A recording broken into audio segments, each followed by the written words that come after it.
Top 10 des signes que tu es peut-être un menteur pathologique. Numéro 1, à la base, juste tu mens parfois sans raison.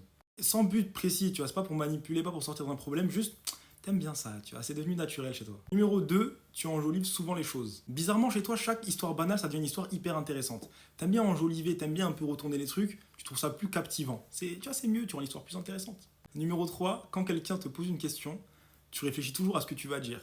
Tu penses pas à dire la vérité, tu penses à ce qui va passer le mieux. Numéro 4, tu détestes être contredit ou être pris en faute. Alors tu brodes, tu t'adaptes. Tu mens toujours pour protéger le mensonge d'avant. Ce qui fait que c'est des fois tu vas tellement loin que tu oublies carrément ce que tu avais dit avant limite. Numéro 5, tu détestes les silences. Alors tu remplis, voilà, tu dis des choses. Pas forcément vraies, juste tu remplis les vides. Numéro 6, tu es excellent pour capter l'attention. Tu sais ce que les gens veulent entendre et du coup tu leur donnes ça, même si c'est pas exactement la réalité.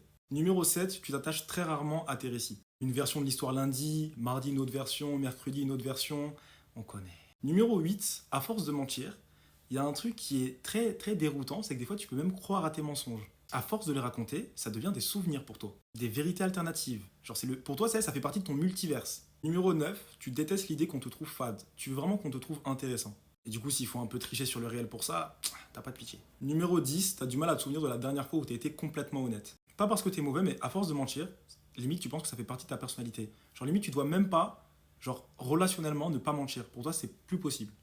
Donc voilà, ça m'étonnerait que les menteurs pathologiques se reconnaissent, mais je pense que plein de gens vont connaître des proches à eux. Donc envoyez, identifiez. Voilà.